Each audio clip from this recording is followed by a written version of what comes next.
Chers auditeurs, Dear listeners, bonjour. welcome in Comme d'Archi Podcast Season 3 Saison 3, dans le monde fascinant des architectes. and in the architectural projects. Je suis Anne-Charlotte Deponte, passionnée d'architecture et docteur des universités en histoire de l'archi. I am one of the spokespersons of Anne-Charlotte, who is a PhD in architecture history. Merci Thank you d'être avec moi aujourd'hui. to be with us today. Et And maintenant, now, lundi en français, place au talent. and Wednesday, let's talk projects. In English, of course. Bienvenue dans Comme d'Archi.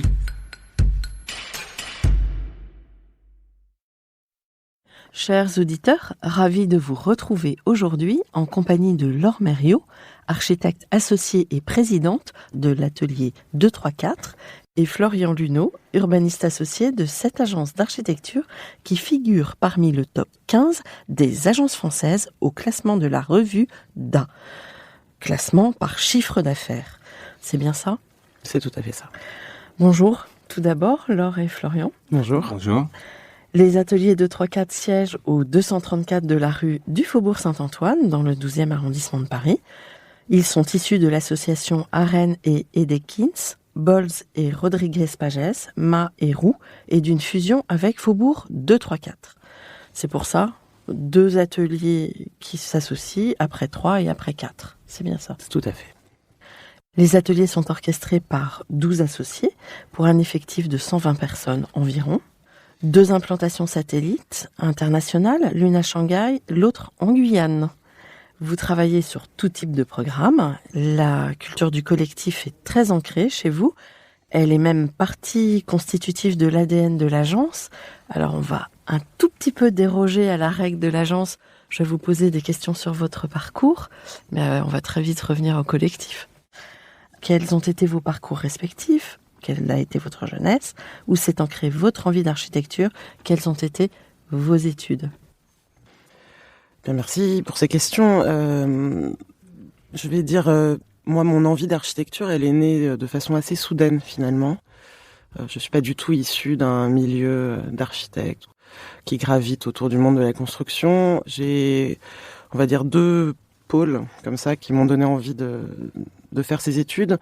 C'est un reportage sur Arte de Roland Castro sur la création de la Défense et tous les quartiers qui étaient autour, et où je me cherchais un peu. J'étais en terminale scientifique et en fait j'avais pas envie d'être ingénieur, j'avais pas non plus envie de faire Sciences Po parce que j'avais pas non plus toutes ces compétences qu'il fallait, et finalement je me suis dit waouh, mais concevoir la ville, être utile socialement, faire des maths, faire de la création, finalement, c'est génial, c'est passionnant, tout type de programme, voilà. Et donc là, ça m'a vraiment donné envie. Et puis, je dirais que le deuxième petit choc, c'est un voyage au Pérou, où je suis allée au Machu Picchu, à peu près à la même époque, en terminale, et où, face à ces ruines qui sont finalement pas des ruines, au milieu de la nature, l'ancrage de la civilisation par les bâtiments, finalement comment on connaît une civilisation par ce qu'elle a construit. Je pense que voilà, je me suis dit je crois que j'ai trouvé. Et voilà, j'ai fait mes études à Charenton, et donc j'ai un diplôme de Paris-Val de Seine puisque les écoles se sont regroupées. Et puis j'ai eu un parcours assez classique avec quand même une année d'études à Manchester, une ouverture déjà sur un peu l'international. J'ai fait des stages pas mal aux États-Unis, donc une envie aussi, une certaine curiosité sur les différentes façons de concevoir. Et puis après, j'ai fait quelques expériences professionnelles dans des agences et je suis arrivée aux ateliers 234 en 2003.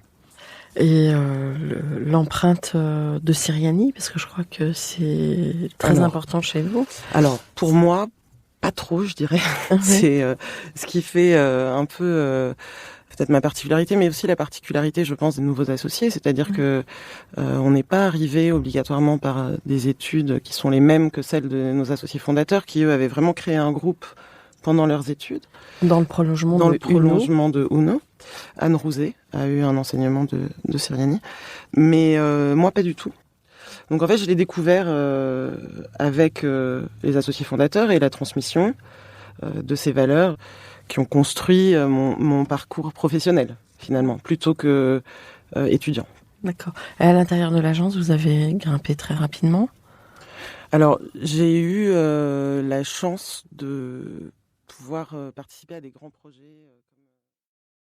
Retrouvez l'intégralité de cet épisode sur Apple Podcast, Acast, Deezer, Spotify.